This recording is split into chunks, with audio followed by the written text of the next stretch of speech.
1. Most probiotic bacteria can't survive your stomach acid. Here's the first problem. The majority of probiotic bacteria die before they ever reach your colon. Your stomach is an acid bath with a pH around 1.5 to 3.5. Most commercial probiotic strains, like many lactobacillus varieties, get absolutely obliterated in this environment. You're essentially paying money to feed your stomach acid a light snack. Some manufacturers use enteric coating to try to protect the bacteria, which helps, but many don't. And even when they do, the effectiveness varies dramatically based on whether you took the probiotic with food on an empty stomach and how much acid your stomach is producing on that particular day. 2. Shelf stability is a myth. Probiotics are living organisms. They die. The CFU, colony-forming units, count printed on the bottle is often the count at manufacturing, not at the point of consumption. By the time that bottle has sat on a shelf for 6 months, or even traveled through a distribution center in summer heat, the bacterial count has plummeted.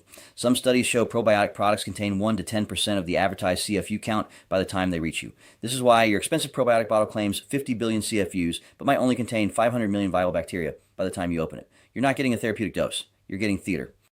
3. You're not feeding them. Here's where most people completely fail with probiotics. They take the bacteria but don't provide the food these bacteria need to thrive and colonize.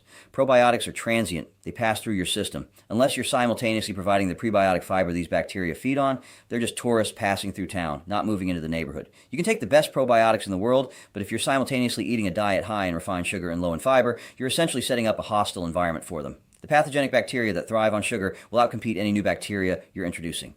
It's like trying to establish a colony in enemy territory without supply lines. 4. You probably have the wrong strains. Not all bacteria are created equal, and not all strains help with digestion. The probiotic industry has largely focused on strains that are easy to manufacture and shelf-stable, not necessarily strains that are most effective for digestive health. For instance, many probiotics contain Lactobacillus acidophilus, which is great marketing because it's well known, but it may not be the best strain for your specific digestive issue.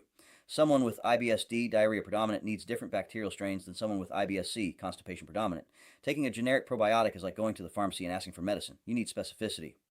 5. Your microbiome is already competitive. If you have dysbiosis, bacterial imbalance, your gut environment is already colonized by pathogenic bacteria that have adapted to survive there.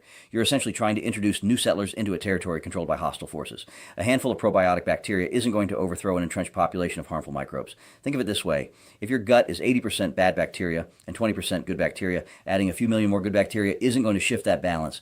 You need to tip the scales through dietary change, removal of the factors promoting dysbiosis, and then support that change with targeted probiotics and prebiotics.